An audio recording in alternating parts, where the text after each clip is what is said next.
ಅಂದರೆ ಏನು ಮಾಡಬೇಕು? ನಾವು ತಳಮಟ್ಟದಿಂದ ಏರಿಸಬೇಕು, ಅದರ ಜೊತೆ ಮೇಲಿಂದ ಇಳಿಸ್ಬೇಕು. ಅದು ನ್ಯಾಯ. ಇವರೆಲ್ಲ ಮೇಲಾಗಿ ಬೆಳೆದಿರೋರು, ಅವರ ಶ್ರಮ ಬೆವರಿಂದ ಬೆಳೆದಿಲ್ಲ. ಈ ಕೊಡುಕು ಅಸಮಾನತೆಯ ವ್ಯವಸ್ಥೆಯಲ್ಲಿ ಫಲಾನುಭವಿಗಳು. ನೀವು ಕೂತಿರೋರು ಅನೇಕರು ಮೂಲೆಯಲ್ಲಿ ಬಲಿಪಶುಗಳು.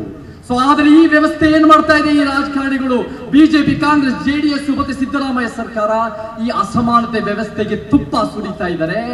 ಇನ್ನು ಆರ್ಥಿಕ ಅಸಮಾನತೆ ಹೆಚ್ಚು, ಜಾತಿ ಅಸಮಾನತೆ ಗಟ್ಟಿಗೊಳ್ಳೋದು, ಲಿಂಗ, ಧರ್ಮ, ಬೇರೆ ಬೇರೆ ಭಾಷೆ ಅಸಮಾನತೆ ನಿರ್ಲಕ್ಷ್ಯ ಮಾಡ್ತಾ ಇದ್ದಾರೆ. ನೋಡಿ ಸ್ನೇಹಿತರೆ, ನಾವು ಇದನ್ನ ಫೈಟ್ ಮಾಡಬೇಕು ಅಂದ್ರೆ ಇತಿಹಾಸನ ಅರ್ಥ ಮಾಡ್ಕೋಬೇಕು. ಬಹಳ ಜನ ಹೇಳ್ತಾರೆ, ನಮಗೆ ಸಿದ್ದರಾಮಯ್ಯ ನಂಬಿಕೊಂಡಿದ್ವಿ, ಆದ್ರೆ ಏನೋ 1 ವರ್ಷದಿಂದ ಏನೋ ಒಂದು ಬೇರೆ ತರ ಮಾಡ್ತಾ ಇದ್ದಾರೆ ಅಂತ ಹೇಳ್ತಾರೆ. 1 ವರ್ಷದ ಸಮಸ್ಯೆ ಅಲ್ಲ.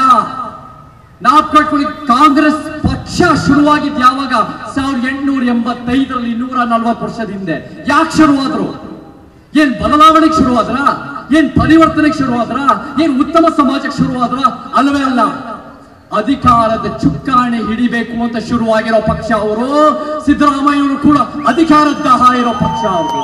ಬರೀ ಅಧಿಕಾರ ಮಾತ್ರ ಅವರ ಮುಖ್ಯ, ಉತ್ತಮ ಸಮಾಜ ಮುಖ್ಯ ಇಲ್ಲ. ಇದನ್ನ ಯಾರು ಗೊತ್ತಿತ್ತು? ಇದ್ರ ಬಗ್ಗೆ ನಮ್ಮ ಮಾರ್ಗದರ್ಶಕರು ಬಾಬಾ ಸಾಹೇಬ್ ಅಂಬೇಡ್ಕರ್, ತಂದೆ ಪೆರಿಯಾರ್, ಕಾಂಶಿರಾಮ್, 3 ಜನರಿಗೂ ಗೊತ್ತಿತ್ತು. ಕಾಂಗ್ರೆಸ್ಸಿನ ಮೋಸ ಗೊತ್ತಿತ್ತು. ಬಾಬಾ ಸಾಹೇಬ್ ಏನ್ ಮಾಡ್ತಾರೆ? 1952ರಲ್ಲಿ ಕಾಂಗ್ರೆಸ್ ಎಲ್ಲಾನು ಸೋಸ್ತಾರೆ ಗೊತ್ತಿತ್ತು. ನಾನು ಯಾವುದೇ ಕಾರಣಕ್ಕೂ ಆ ಪಕ್ಷಕ್ಕೆ ಸೇರಲ್ಲ, ಸದಸ್ಯನಾಗಲ್ಲ, ಅವ್ರ ವಿರುದ್ಧ ನಾನು ಸೋತ್ರು ಪರವಾಗಿಲ್ಲ, ಚುನಾವಣೆ ನಡೆಸ್ತೀನಿ. ಅದು ಚುನಾವಣೆ ನಡೆಸಿದ್ದಾರೆ. ಅವ್ರ ವಿರುದ್ಧ ಹೋರಾಟ, ಒಂದು ಪಕ್ಷ ಕಟ್ಟು, ಅದು ನಮಗೆ ಸಂದೇಶ. ತಂದೆ ಪೆರಿಯಾರ್ ಹೋರಾಟ ಮಾಡಿ 20-30 ವರ್ಷ ಕಾಂಗ್ರೆಸ್ ಇದ್ದಿದ್ದನ್ನ ಅವ್ರು ತೆಗೆದುಹಾಕಿ 55 ವರ್ಷದಿಂದ ದ್ರಾವಿಡ ಶಕ್ತಿ ಇದೆ. ಯಾವ ಕಾಂಗ್ರೆಸ್ ಮೂಸು ನೋಡಕ್ಕಾಗಿಲ್ಲ ತಮಿಳುನಾಡಿನಲ್ಲಿ. ಕಾಂಶಿರಾಮ್ ಅವರು ಹೇಳ್ತಾರೆ, ಹುಲ್ಲಲ್ಲಿ ಮಲಗಿರೋ ಹಾವು ಕಾಂಗ್ರೆಸ್ ಅನ್ನೋದು ಗೊತ್ತಿತ್ತು. ಮತ್ತೆ ಏನ್ ಅರ್ಥ ಮಾಡ್ಕೋಬೇಕು ಅಂದ್ರೆ, ಇವತ್ತಿನ ದಿನ ನಮ್ಮೆಲ್ಲರಿಗೂ ಮನುವಾದ ನಮ್ಮ ಬಹಳ ದೊಡ್ಡ ಶತ್ರು, ಬ್ರಾಹ್ಮಣ್ಯವಾದ ಬಹಳ ದೊಡ್ಡ ಶತ್ರು. ಬಾಬಾ ಸಾಹೇಬ್ ಅಂಬೇಡ್ಕರ್ ಹೇಳ್ತಾರೆ, what Congress in Gandhi have done to untouchables ಅಂತ ಬರೀತಾರೆ. ಮನುವಾದ ಅಂದ್ರೆ ಕಾಂಗ್ರೆಸ್. ಪೆರಿಯಾರ್ ಹೇಳ್ತಾರೆ, ಬ್ರಾಹ್ಮಣ್ಯ ಅಂದ್ರೆ ಗಾಂಧಿ ಅಂದ್ರೆ ಬ್ರಾಹ್ಮಣ್ಯ.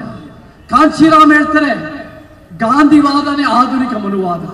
ಇವತ್ತು ಅದೇ ಗಾಂಧಿವಾದ ರೂಪದಲ್ಲಿ, ಅದೇ ಮನುವಾದ, ಆಧುನಿಕ ಮನುವಾದ ಯಾವಾದ ಅಂದ್ರೆ ಮುಖ್ಯಮಂತ್ರಿ ಸಿದ್ದರಾಮಯ್ಯ ವಾದನೆ ಮನುವಾದ ಆಗಿದೆ. ಬಣ್ಣ ಮಾತುಗಳು ಆಡಿದ ತಕ್ಷಣ ನಿಮ್ಮ ಯೋಜನೆಗಳು ಜನ ವಿರೋಧಿ ಇದೆ, ಅದು ನಮಗೆ ಎದ್ ಕಾಣುತ್ತೆ. ಮುಖ್ಯಮಂತ್ರಿ ಸಿದ್ದರಾಮಯ್ಯನವರೇ ನೋಡಿ ಏನ್ ಮಾಡಿದಿರ. ಹರಿರಾಮ್ ಅವರು ಹೇಳ್ತಾರೆ, SC/ST TSP ಹಣ ದಲಿತರಿಗೆ ದುಡ್ಡನ್ನ ಜಾಸ್ತಿ ನೀಡಬೇಕು ಹೊರತು ದಲಿತರ ದುಡ್ಡನ್ನ ಕಿತ್ಕೊಳ್ಳೋದು ಏನು? ಯಾರಿವತ್ತಿನ ದಿನ ಗುಡಿಸಲು ಬದುಕ್ತಾ ಇದ್ದಾರೆ? ಯಾರಿವತ್ತಿನ ದಿನ ಬೇರೆ ಬೇರೆ ಚೌಪಡಿಗಳಲ್ಲಿ, ಸ್ಲಮ್ಗಳಲ್ಲಿ, ದೊಡ್ಡ ಪ್ರಮಾಣದ ಜೈಲ್ಗಳಲ್ಲಿ, ಅದು ಹೆಚ್ಚಾಗಿ ದಲಿತರ, ಆದಿವಾಸಿಗಳು, ಅಲೆಮಾರಿಗಳು. ನಾನು ಸಾವಿರಾರು ಜೋಪಡಿಗಳನ್ನು ನೋಡಿದ್ದೀನಿ. ಯಾವ ಲಿಂಗಾಯತ, ಒಕ್ಕಲಿಗರು, ಬ್ರಾಹ್ಮಣರ ಜೋಪಡಿಯಲ್ಲಿ ಬರಿತಾ ಇಲ್ಲ. ಈ ವ್ಯವಸ್ಥೆನೇ ಅಸಮಾನವಾಗಿದೆ. ಆದ್ರೆ ನಿಮಗೆ ನಿಮ್ಮ ತ್ಯಾಪೆ ಹಚ್ಚೋ ಸ್ಕೀಮ್ಗಳಿಗೆ ದುಡ್ಡಿಲ್ಲ ಅನ್ನೋ ಕಾರಣಕ್ಕೆ ದಲಿತರ ದುಡ್ಡು ಕಿತ್ಕೊಂತೀರಲ್ಲ.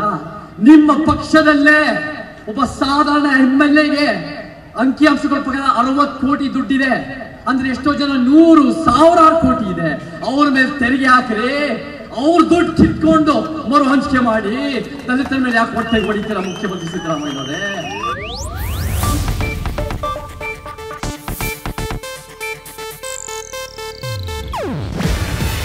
ಇದು ಏಷ್ಯಾನೆಟ್ ನ್ಯೂಸ್ ನೆಟ್ವರ್ಕ್ ಪ್ರಸ್ತುತಿ. ನೀವು ನೋಡ್ತಿದ್ದೀರಾ ಏಷ್ಯಾನೆಟ್ ಸುವರ್ಣ ನ್ಯೂಸ್.